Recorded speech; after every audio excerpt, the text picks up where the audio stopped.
Have you ever wondered why so many intelligent, capable men feel used, drained, or confused after relationships? Why even strength and status seem powerless against emotional manipulation? This isn't your fault. You've been taught to see through a lens crafted by fantasy, not truth. Today, we tear that lens off. From the earliest days of civilization, the image of woman has been crafted not by truth, but by desire. She has been adorned with titles such as goddess, muse, virgin, saint, or mother, each one more symbolic than sincere.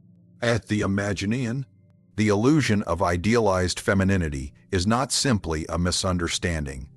It is a constructed myth designed to soothe, to inspire, and, more dangerously, to deceive. It replaces reality with fantasy, biology with poetry, and instinct with ideology. The romanticization of womanhood can be traced through myth, literature, religion, and art. The ancients deified her in the form of Aphrodite or Isis, where she was seen as the giver of life, the bringer of beauty, and the source of divine pleasure. In Christianity, she was split between the Madonna and the Magdalene, either holy or sinful, yet never entirely human. Literature followed suit, idealizing the woman as the object of quests, the source of tragic longing, or the unreachable perfection that redeems the flawed male soul. What remained consistent in all these forms was not her truth, but man's need to escape it.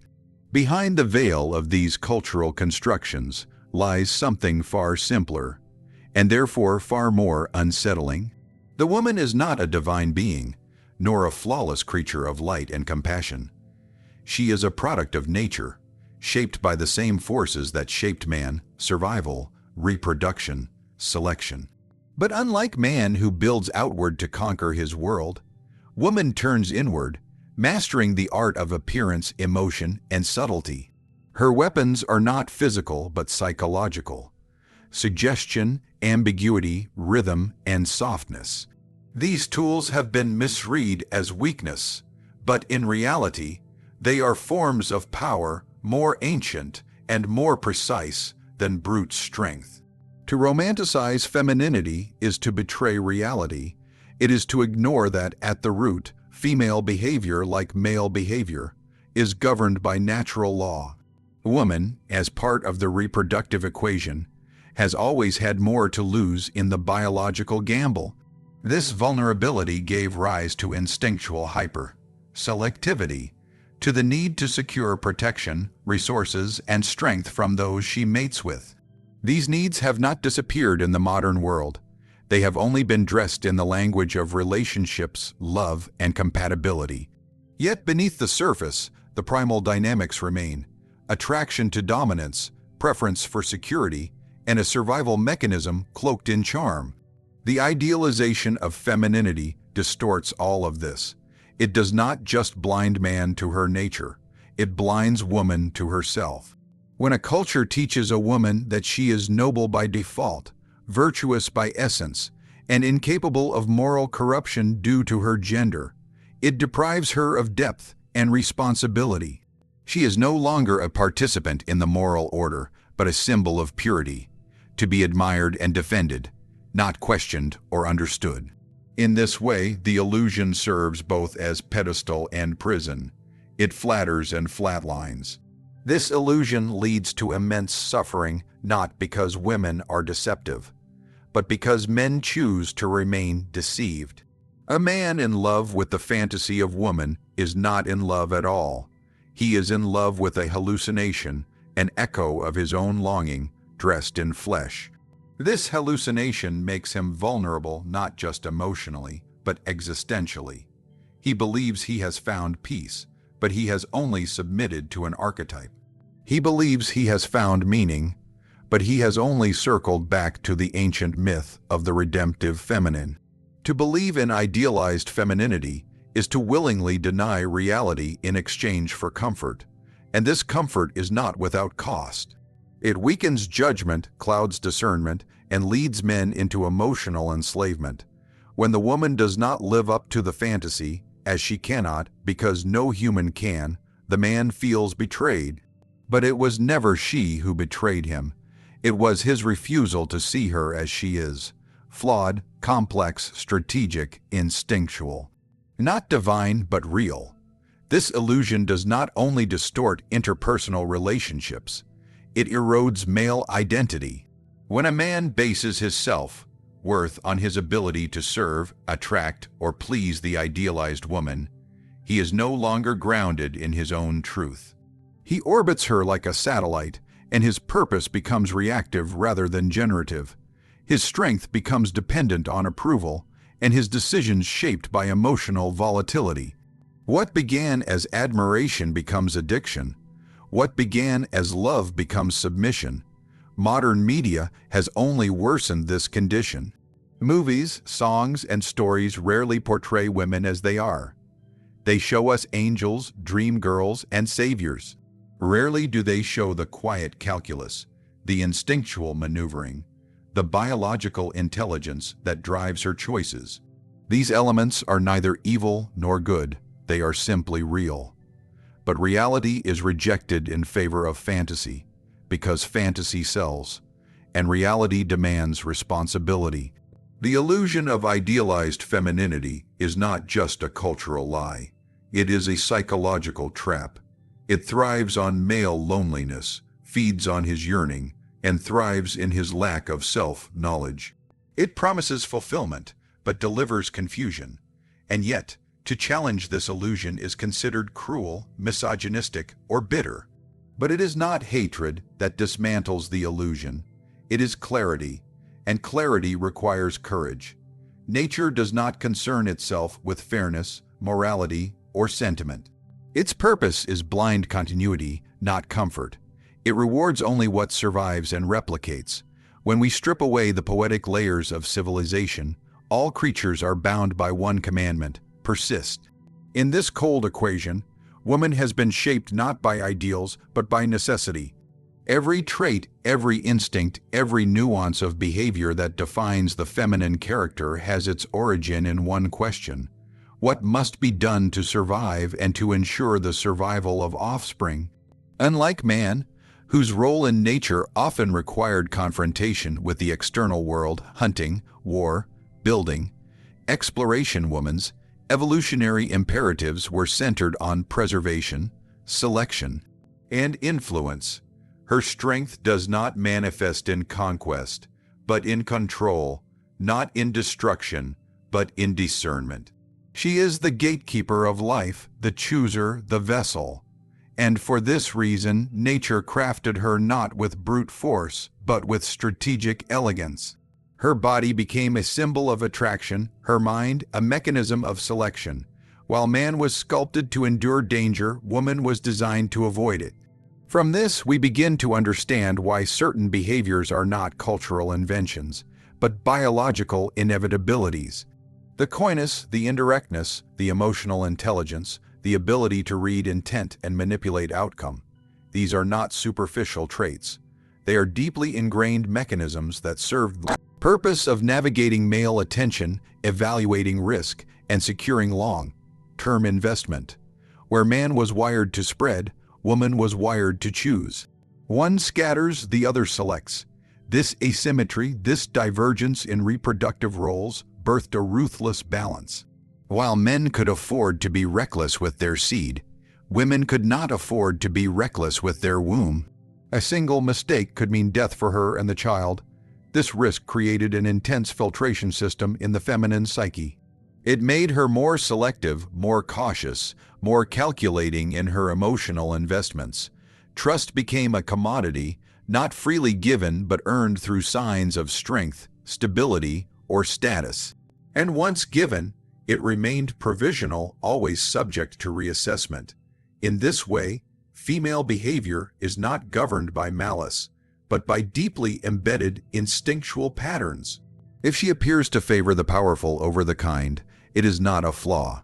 It is biology. If she discards the weak and reveres the indifferent, it is not cruelty. It is selection. When she withholds love or shifts affection unpredictably, she is not playing games. She is operating on cues so ancient they transcend conscious awareness. The modern woman does not calculate these behaviors logically. She feels them as impulses, as attractions, as aversions. But behind every impulse stands the logic of survival. This is what makes her design ruthless, not in the sense of intentional harm, but in its complete disregard for sentiment when weighed against advantage.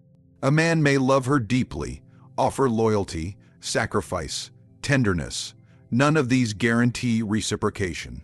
They do not override nature's deeper directives. What ensures her interest is not love, but relevance. The moment a man loses his value, whether it be physical, financial, emotional, or psychological, her instincts shift. She may not understand why, she may rationalize it, but the root remains the same. Utility has declined. Risk has risen. This reality unsettles men because they prefer to believe in mutual loyalty grounded in emotion. But nature knows no such thing. Its loyalty is transactional, conditional, and rooted in need.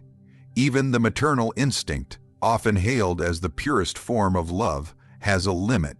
It fades when the child threatens the survival of the mother or the group. It wanes in sickness, in despair, in dysfunction. Nothing in nature is sacred. Everything is functional. Romantic ideals have only obscured this truth. They have taught men that women are inherently nurturing, selfless, and morally superior. But what is mistaken for moral superiority is often simply adaptive behavior. If kindness works, it is used. If cruelty works, it is used. There is no absolute in her nature, only what works in a given context. She is a mirror to power. Where it resides, her attention follows. Her love is not unconditional. It is instinctual, dynamic, responsive. And yet, men are shocked when this truth emerges. When the woman they loved turns indifferent, when affection gives way to distance, when loyalty evaporates after loss. But this is not betrayal. It is the machinery of life, operating as it always has. The reason it feels cruel is because man lives in ideas. He builds his world out of belief, not biology. Woman, on the other hand, lives in adaptation. Her instincts are not abstract. They are grounded in what must be done to survive, to secure, to thrive. The tragedy, if it can be called that, lies not in the woman herself, but in man's refusal to see her through the lens of nature. He expects gratitude for his sacrifices, devotion for his gifts, permanence for his efforts, but he forgets that nature does not care what he gave. It only asks, does he still matter? Is he still valuable? Is he still dominant in the eyes of her instinct? It is not resentment that reveals this truth. It is observation. The woman who seems cold, the one who moves on without mourning, the one who calculates love and positions herself near strength. She is not broken. She is operating perfectly. In the theater of human relationships, the word love is the most misused and misunderstood term. It is cloaked in poetry, sung in ballads, and idolized as the pinnacle of human emotion. But behind the curtains, something far more primal is at work. Something colder, more calculating, and deeply embedded in the instincts of the feminine psyche. Love, as most men understand it, is not the true currency exchanged between man and woman. The true currency is power. This power is not always overt. It rarely takes the form of brute force or political control. It is subtle, psychological, relational.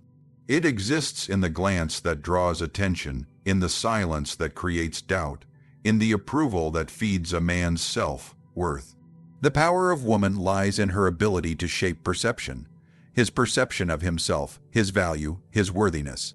And once she gains that position in his mind, she controls more than his affection.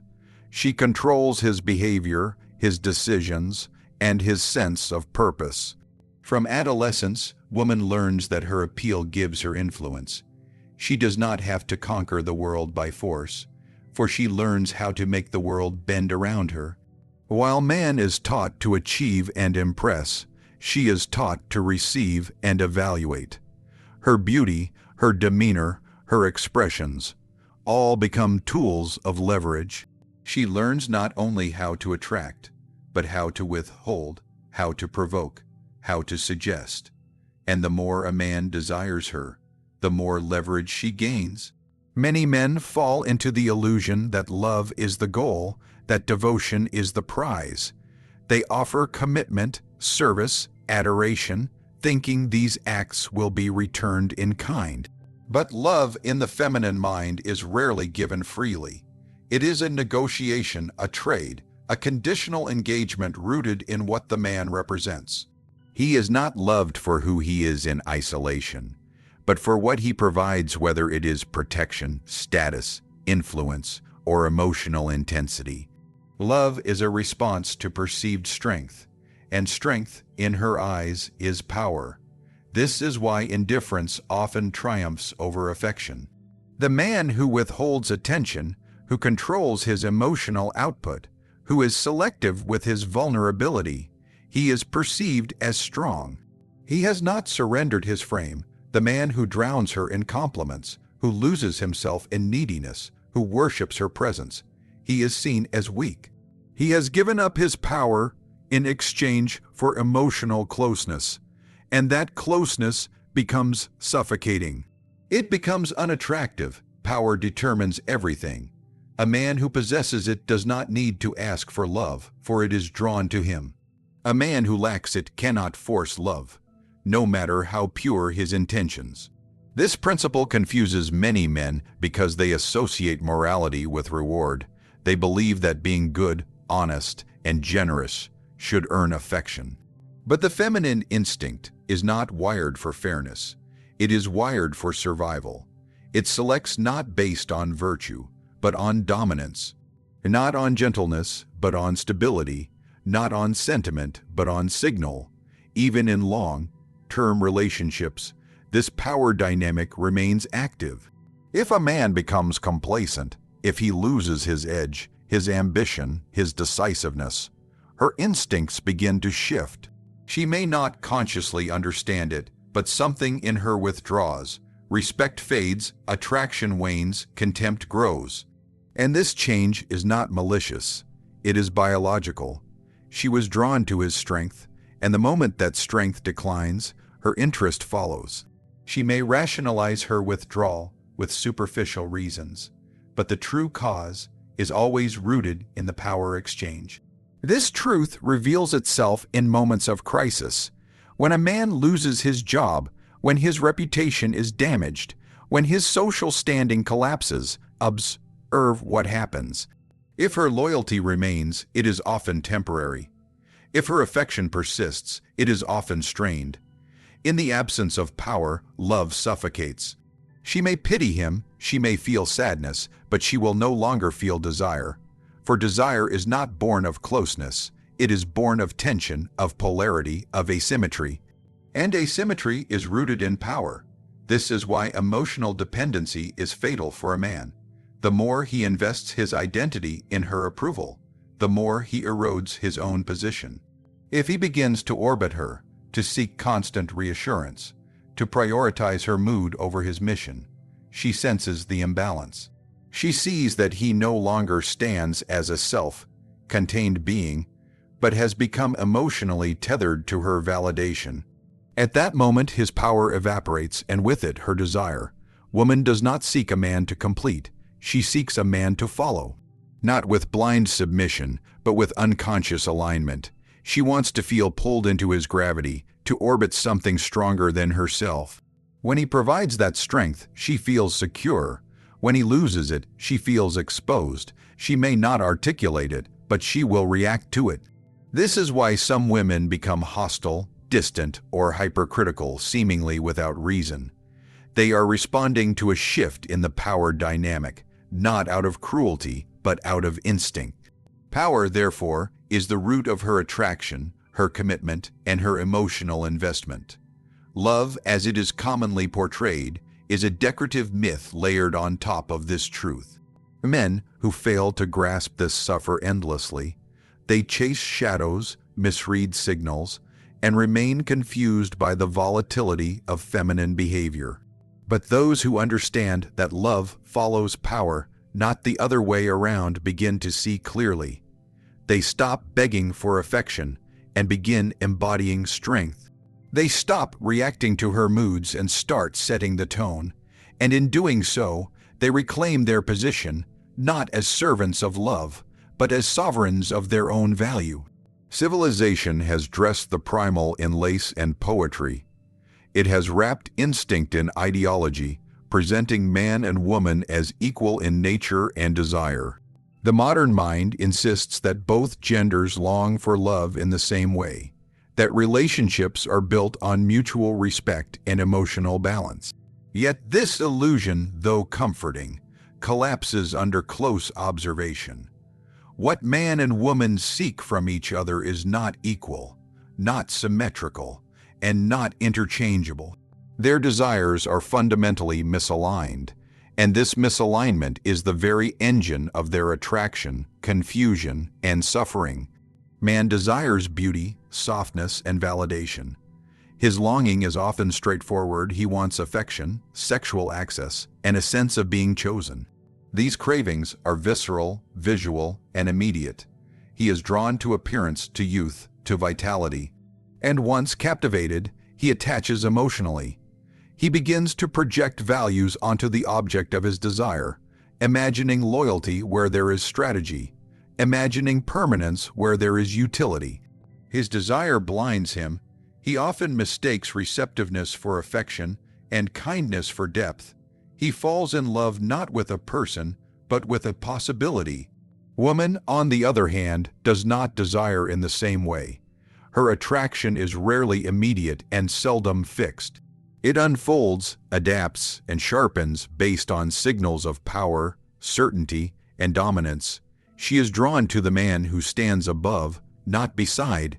His looks may open the door, but his frame, his self-possession, his indifference to her approval, is what sustains interest.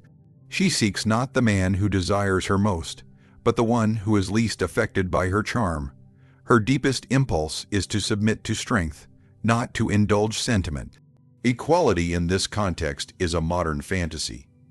The feminine and masculine are not reflections of one another. They are opposing forces that converge under tension, not balance. Desire thrives on polarity. It requires difference, not sameness. The more alike man and woman are taught to be, the more sterile their interactions become. He is told to be more sensitive, more communicative, more emotionally available. She is told to be assertive, dominant, and ambitious. And yet both are left unsatisfied because their conditioning runs counter to their instincts. This illusion of emotional equality has also produced a great confusion in courtship and commitment. Men now expect reciprocal effort, thinking that their vulnerability should be matched with hers. They expect that sharing their emotions will deepen intimacy, when in truth, it often dilutes their appeal. What he offers as honesty, she may interpret as weakness. His openness is not met with warmth, but with a subtle decline in respect. He begins to wonder why, the more he gives, the more distant she becomes. He does not realize he is violating an ancient law, that attraction is not built through emotional symmetry, but through emotional polarity. The woman, too, suffers under the weight of equality's illusion. She is taught to pursue, to lead, to compete with men for attention. She initiates, she chases, she confesses. But something feels off, the thrill is missing, the tension dissolves. The moment she captures his attention, she begins to lose interest. She cannot explain why. She may blame herself or him or the timing, but the truth is simpler. She was never designed to initiate desire. She was designed to respond to it. The more she chases, the less she feels, for desire on her end is a reaction, not a pursuit. This asymmetry is not a flaw, it is the foundation. The man is the fire, the woman is the wind. The more he burns with purpose, direction, and control, the more she is drawn in. But when he becomes her mirror, reflecting her every emotional shift, he loses that fire. He becomes reactive, unstable, weak. The equality myth encourages him to step into her world, to feel as she feels, to speak as she speaks. But in doing so, he sacrifices his masculine edge, and with it, her instinctive admiration. Even in long-term dynamics, the illusion of emotional parity poisons the well.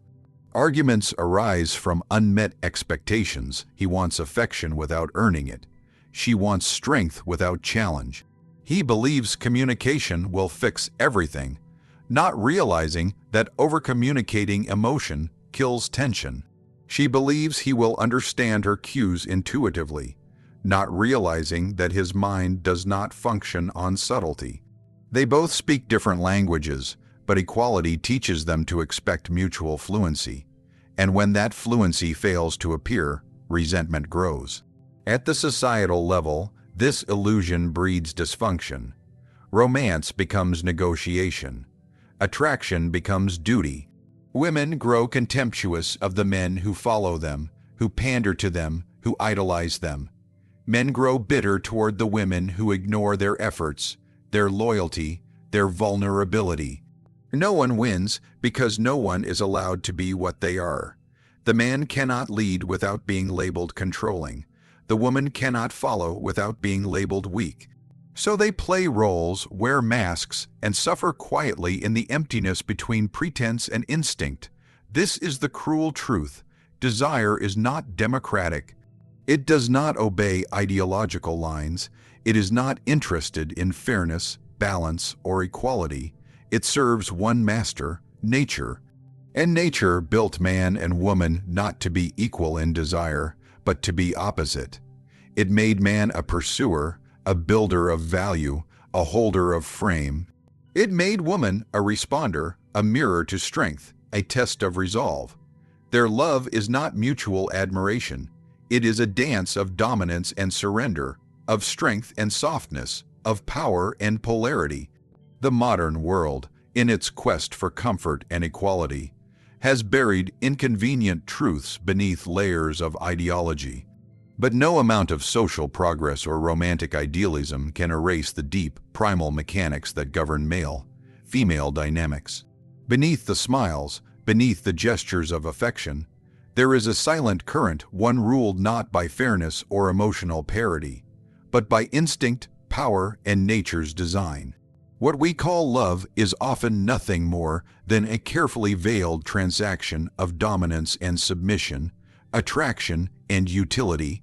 Men believing they are being chosen for who they are often fail to see that they are being measured, weighed, and evaluated for what they provide.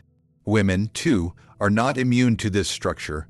They are drawn not to kindness or virtue, but to power, confidence, and the silent command of presence. And it is not out of malice or manipulation. It is simply nature in motion. The tragedy lies in the man's blindness. He believes that effort, emotion, and sacrifice will earn love, unaware that these are not the currencies women instinctively value. He believes that the world is fair, that women desire as he does, that vulnerability will create connection.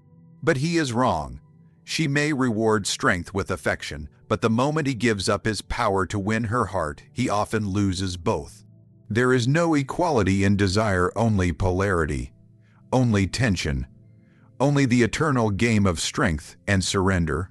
When a man understands this, he stops chasing illusions. He no longer seeks to be loved in the way he gives love.